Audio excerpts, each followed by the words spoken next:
Assalamualaikum warahmatullahi wabarakatuh. Kami dari kelompok 6 ingin menyampaikan materi yang berjudul Prinsip Penggunaan dan Pemilihan Media serta Langkah-langkah Penggunaan Media dengan anggota saya Widya Arum Pratama NPM 212200026 dan rekan saya Adelia Hanum Setianingrum dengan NPM 212200019. Berikut penjelasan dari kelompok kami. Baiklah, di sini yang pertama ada prinsip-prinsip penggunaan media.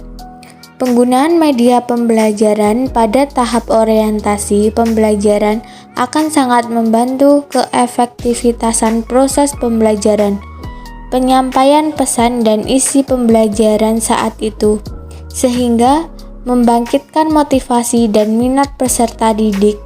Media pembelajaran juga dapat membantu peserta didik meningkatkan pemahaman, prestasi belajar, dan menyajikan data dengan menarik dan terpercaya, menggunakan penafsiran data, dan mendapatkan informasi. Dan selanjutnya ada seni.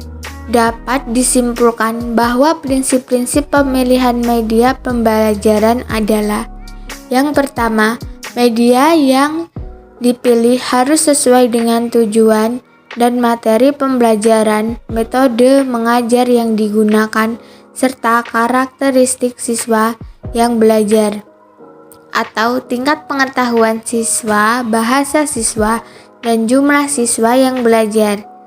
Yang kedua, untuk dapat memilih media dengan tepat, guru harus mengenal ciri-ciri dari setiap media pembelajaran. Yang ketiga, pemilihan media pembelajaran harus berpotensi pada siswa yang belajar. Artinya, pemilihan media untuk meningkatkan efektivitas belajar siswa. Keempat, pemilihan media harus mempertimbangkan biaya penggandaan, ketersediaan bahan, mutu media, dan lingkungan fisik yang tempat siswa belajar.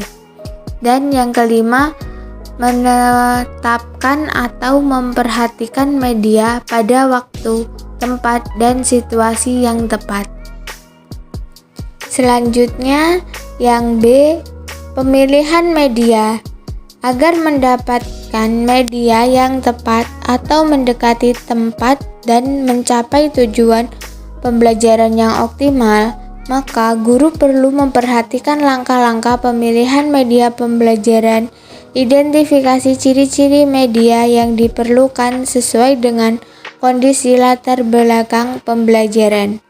Yang pertama, untuk bekerja atau tingkat setiap tujuan pembelajaran mengacu pada kurikulum yang berlaku dan membuat media dengan menggunakan pendekatan topik.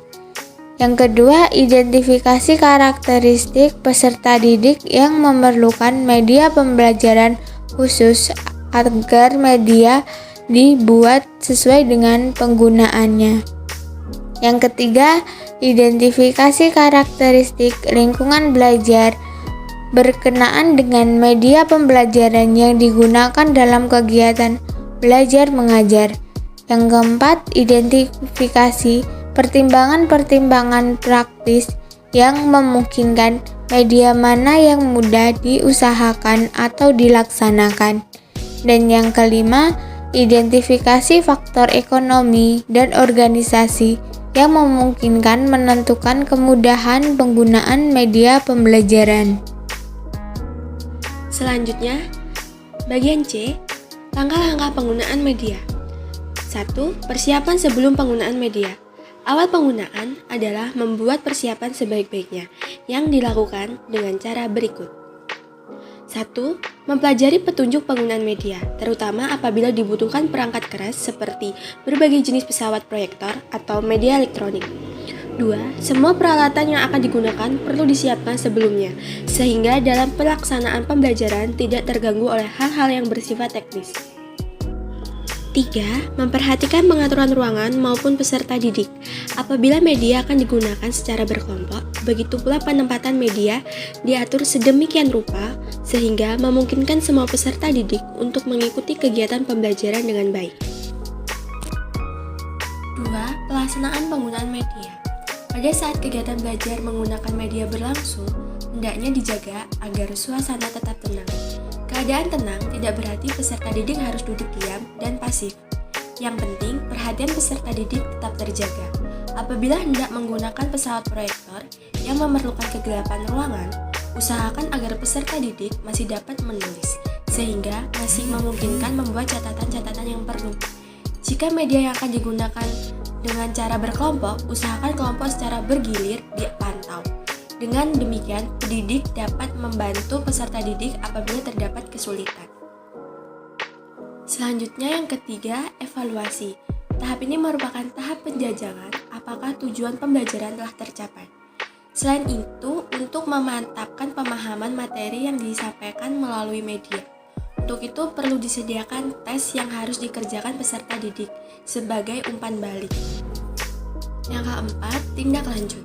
Dari umpan balik yang diperoleh, pendidik dapat meminta peserta didik untuk memperdalam kajian dengan berbagai cara.